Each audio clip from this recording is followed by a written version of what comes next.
We are a community full of stories. Stories told not by service providers or integrators or even companies. Stories told by amazing people.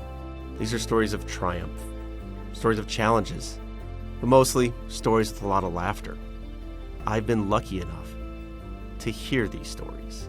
This is your show. These are your stories. Welcome to Pax8 Live Journeys.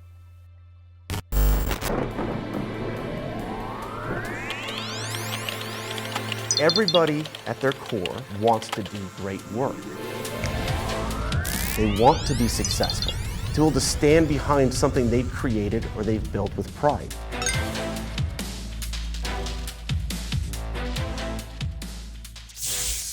Hello, and welcome to Pax8 Live Journeys. Our recent global expansion has really allowed us to meet a lot of really amazing people from all over the globe. On a recent visit down to Brisbane, Australia, I had a chance to sit down with Stephen Betts of B&A Technologies. Stephen's had a long, sort of winding journey through technology that took him through parts of Southeast Asia before coming home to Australia. Along the way, he played a lot of golf, learned a ton about the business, and met some really amazing people. I think we'll see how his determination, his vision, maybe most importantly, his sense of humor, has allowed him to overcome any and all obstacles. I'm excited to introduce you to Stephen Betts from B&A Technologies. Stephen, thanks so much for joining me today in beautiful Brisbane. As we get started here, do you mind maybe taking a minute to introduce yourself? Yeah, absolutely. So I'm Stephen Betts from B&A Technologies, Managing Director by day, avid golfer by night and day, whenever I can, really. B&A Technologies, I started back on the 1st of April 2016. So a nice April Fool's Day joke that's sort of nearly 7 years. It's a long running joke. It is. One of the longest that we've had all the way through. So the history behind B&A Technologies actually goes back to when I first started my career back in the mid-90s. And I started off as an application developer here in Brisbane and sort of spent time learning the craft. And in 2002, I decided to go on a 12-month backpacking tour. And that 12-month backpacking tour took me to London and eventually to Indonesia and Singapore. And that 12 months sort of grew out to 12 years. So, I left with a suitcase set of golf clubs. I came back with a suitcase set of golf clubs, wife and kids. So I picked up some baggage on the way.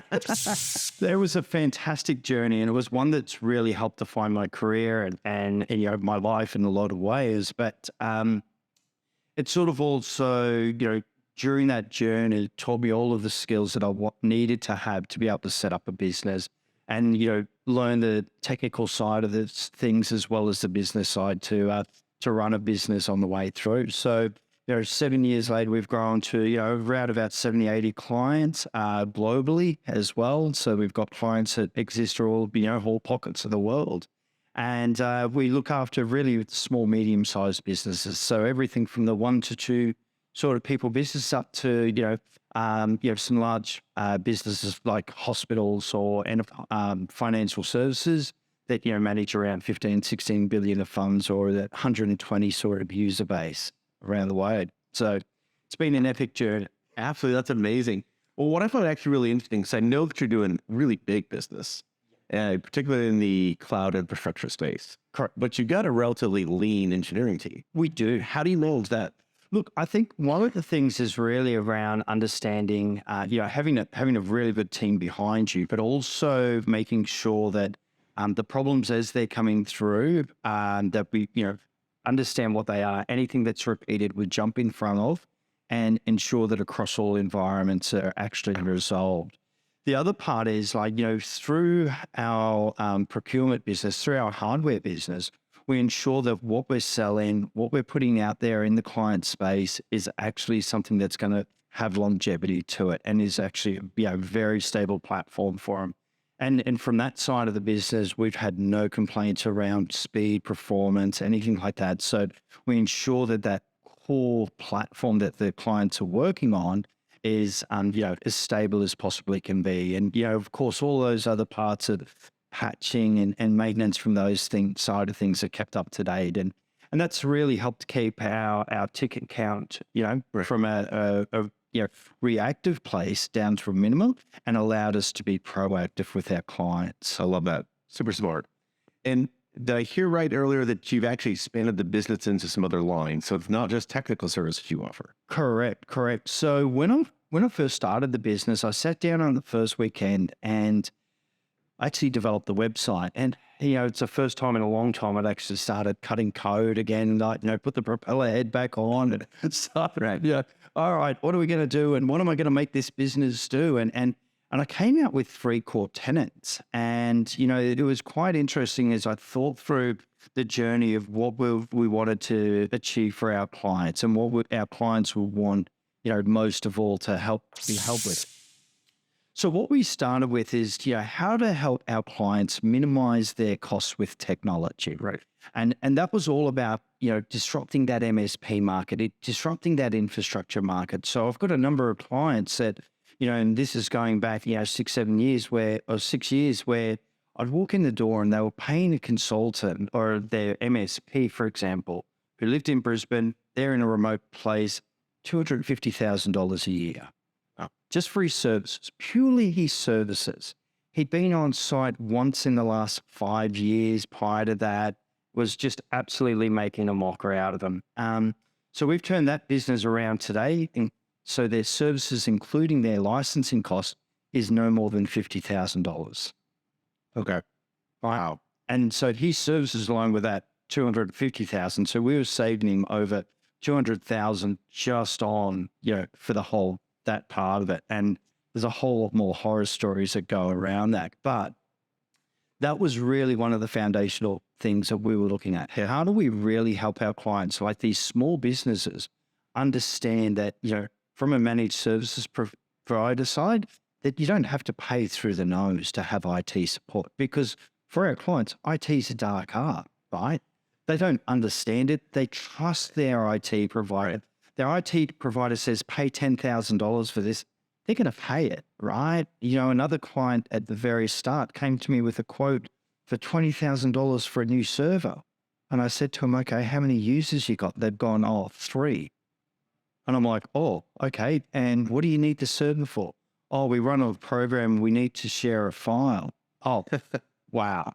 So, all of these sort of things we started to see straight from the start really inspired, how do we help our clients minimize their costs? Given I've got an application development background, that led me into our second tenet of the business, because I thought, if I'm saving our clients this much money, how can I help our clients grow? How can we help them sort of evolve their businesses and do more? And that was where we came through with, how do we help them optimize their business processes with technology? And that's with our application development team. So, we go in and we help them automate processes, whether it's through using, the native Office 365 tools, or we develop custom .NET apps, or we've actually got our own framework where we help augment other applications and sort of methods that we can actually do that with. And we've actually developed some of our own IP as well that we take to the market and on sell as well. So that's what really started to, lead that pathway towards, optimizing their business processes. And then, of course, as we evolved the business or looked at the business in the first weekend, I thought, well, how we want to be end to end. How do we really help our clients not only manage their infrastructure, but and optimize it, but how do we help them maximize their revenue? And that was where, we've got our web development team, we've got our team that does the social media marketing, etc. So we created marketing as a service and helped me turn a cost center into a profit center, actually, to be really honest. So it was sort of, in the first weekend of setting up the business, and we've stayed true to those 3 tenets on the way through it. Love that. Now, I have to admit, I'm an ex-propeller head myself, and so I'm very keen to understand some of those applications. You said you've got some of your IP you've released into the market. Correct. What sort of applications? So we've got applications in healthcare that would go around credentialing systems or accreditation for the hospital. So it's, every hospital has to go through an annual accreditation. We've got systems that fit into the fitness industry around, sort of the challenges, people doing 8-week challenges. So measuring those and automations of payments and that side of things. We're working with an orthopedic research business as well. So we've actually developed a platform for orthopedic research as well that's just due to be released to the market. We're in the final stages of that, and it's really good. And again, that was one that we took on as an investment for ourselves, because the client we were working with, for the orthopedics surgeons, they do a lot of research, and they're paying, let's say, $4,000 or $5,000 a month for their application for their orthopedic research. And we thought, wow, well, that's like, $60,000 a year. Well, if we can help develop a platform, minimize that cost, there's a great market there to be had on the way through. So we actually work hand in hand with them to actually craft out a platform that is, absolutely red hot. I love that. That's really cool. I want to dig back in a little bit to some of your travels you mentioned in your personal story. Yeah. I'll be honest, this is one of the new experiences for me and for Pax8. We're recently going global, right? Yeah. In my role there, we're expanding and supporting partners, and we're into 40 countries or something now, and I've got employees all over. And so I'm curious, time in Indonesia, time in Australia, Singapore, London. Yeah. You've clearly seen some things. You've probably learned a few things. I'm curious, what stands out to you in terms of maybe the things that you find that are common everywhere you go, and maybe some unique differences or things that are stood out? Yeah. Look, I think if you look at it from a technology stack, everything's the same. That's always going to be a given. You're going to have a network layer. You're going to have a server layer. You're going to have all of those different layers are always going to be the same. It's how they're applied and the skill sets that you have to do it. So we do support for clients over in Brazil, and where the laptops are in, we're dealing with clients with laptops in different languages and remote support, and you're remembering, you've got your English version over here and working out the different versions over there. So, but the key part is really around the people skills. Right. And understanding, keeping an open mind to how people do things differently, and different levels of understanding of technologies on the way through. And that still stays true. So if I go to a client here in Australia, you're going to have various different layers of people with understanding of IT and technology and how to apply it and use it. That still exists the same around the globe. And that skill set to be able to deal with those people, to work with them, and help them resolve their problems or build their business and provide them solutions is the same. It's the same approach as you take. Yeah, I love that. And I think one of the most impactful things right now, every IT professional in every region I talk to, is cybersecurity. Yeah. The threats never stop coming. What are you seeing maybe in terms of trends here, or do you have any recommendations for partners? Look, I think, cybersecurity has to be the forefront of everyone's mind, and it needs to be the forefront of every client's mind as well, right? So Australia obviously is getting very strict on, putting out, notifying of breaches and that side of things. However, it's really about understanding from an infrastructure piece, what tools you've got to protect your environment, what to watch out for. What are the little intricate behaviors that, all of a sudden I hear something about an alert coming through that makes my heart jump, right? Because I know, hang on, that's got a signal to say something bad may be happening in that environment, and jumping in and not waiting to jump in and making sure your client's aware that, no, we can't really wait till tomorrow morning. We need to get on this now to be able to work on it. But it's really applying the tool sets or the tools that are available to protect those environments. So it's working with smart products that you've got. And, Pax8 has a great catalog of those that we work with to make sure that, we apply those to our clients. We configure them. We work with the vendors and on the major clients to ensure that we've been putting the best practices, right? And we do get a vendor review to make sure that, yep, you've configured that right. That's as tight as that ship's going to get, because really for the cybersecurity piece, it's all about disruption. Yeah. If you make it an easy hole for the guys to get through, the bad guys to get through, they'll be through and they'll have a great time. if you make it so difficult for them, because nothing's impenetrable. People can get in, they'll get in, but the harder you make it, the more they're just likely to go the low-hanging fruit next. Yeah, that makes sense. Now, one of the challenges I think that sometimes we see in the US is that sort of price to security conversation you have to have with your customers. How do you approach that? Look, I think in terms of our clients and the maturity level of the clients with that, we're actually very lucky to a degree that they go, right, okay, so I've got to apply this level of security. In fact, they come to us going, actually, how do I secure this even further? And so we're quite lucky to a lot of degrees with our clients that they do want more security because the awareness is there. But what we do is drive awareness campaigns as well. And some of the things we use, they're just some basic tools, right? And these are available in Office 365. Send out the phishing campaign. See how many fish you can catch. I love going fishing. It's one of my favorite things in the world. Yes, going fishing, and we'll catch some big fish, and then they get scared and they go, "Oh, hang on, what are we doing wrong? What do we got to do to time their ship on the way through?" Right, that makes it real for them, right? It's sort of something they can relate to. Yeah, that's right. And we talk through real life experiences, right? Unfortunately, over our period of time, there has been incidents where we had to address them and resolve some cybersecurity issues and they're the ones where you've got the scars on your back that you really do need to, you tell the clients, this is what happens. And this is actually the scenario, what's going to happen. And usually, we're lucky, they listen and they go, right, what are we going to do to make this place safe and secure? And, to a lot of degrees, it's for smaller clients, you can make it cost effective. You can make it simple. There's great tools and products available to help the smaller businesses do that. Again, I'll go back, the Pax8 catalog has that, right? That, those tools that you need to make the small, big businesses safe. Even the mediums and the enterprises, Pax8 has that catalog to be able to do that.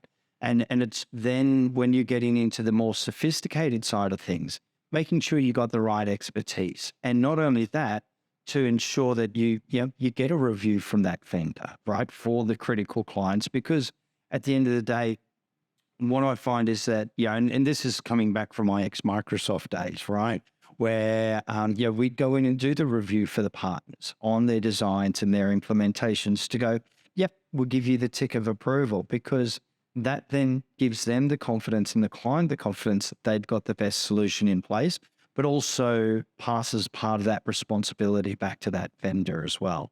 Of that. Awesome. Now, Steve, before I let you go, though, I want to kind of tie back to something you said earlier here. So I want to get back into something maybe even a little more fun than cybersecurity. Oh, yeah. Which is golf, right? You mentioned avid golfer. So first up, favorite course, both in maybe the Brisbane area, but I'm guessing you've also golfed a bit globally. What's the best course in the world? The one I love the most is Sentosa in Singapore. Okay. One of my favorite golf courses of all times. That in Marina Bay. Okay. In Singapore, I love playing night golf in Marina Bay. But in Australia, there are so many great ones. Getting to play down in Melbourne and in South Australia. But in Brisbane, I'm a member at Indooroopilly, and it definitely is my favorite here in Brisbane. What do you look for at a golf course? It really is. It's quite funny. They've done a lot of surveys around what makes a great, someone enjoy their round of golf. And it's actually the quality of the course, how well manicured it is, how well it presents, right, how well the greens roll and all of that stuff. And that's what makes for a great experience on the golf course, whether you hit it good or bad. Sure. I mean, it feels like maybe some of those things are the same in every business, right? Correct. Absolutely. Love that. Yeah, definitely. So, I always love to try to find the ties, and there's certainly the things I do for recreation have always been applicable. Yeah. What have you learned from golf that you could pull into your success of B&A? Oh, look, there's a couple of different things, right? And it's quite interesting where one of the things is where you learn about human behavior. So I've often been out with clients who have very respectful positions, very high up positions, and you see them go out on the golf course and act like a pork chop. And you go, wow, so that's what it's really like. Right. All right. And then you see these other guys who are just so cool, casual, and just, get out there and enjoy it and play the game for what it is. And they're the guys you go, right, okay, you've got a lot of respect because you're spending 4 hours with them. You're going to get to know their behaviors very well. The other part of it is golf's a game of luck to a lot of degrees, right? Down to the ball and all of that stuff. But you can go out there and hit the ball the best you've ever hit it and still score okay. And you can go out there and play, and you could hit it the worst, but grind it out and really, struggle your way around, but shoot the best score you've ever shot, right? Yep. So I've had days, all those sort of mixed days, and that's what business is like, right? You're going to have your great days and go, oh God, how did I not win that? Or you're going to go out there and go, oh my God, I'm grinding this out, but then I'm going to lose it, but you actually get the biggest reward coming out the other end. And I think, what it's taught me in life is you've just got to take it in your stride, and, there's no point throwing the clubs because they're not the one that hit the ball. I love that. Awesome. Well, Stephen, before I wrap up, then anything else that maybe I haven't asked about or you'd love to dig in on?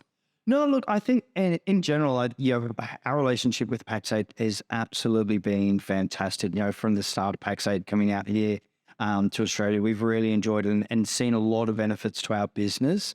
And it's given us a lot more capabilities from where we were with our previous provider, and we're looking forward to the success and moving forward and growing our business even further with Pax8, that's for sure. But of course, it wouldn't be a final message without the marketing team telling me that, hey, you got to follow us on www.betstechnologies.com and on LinkedIn.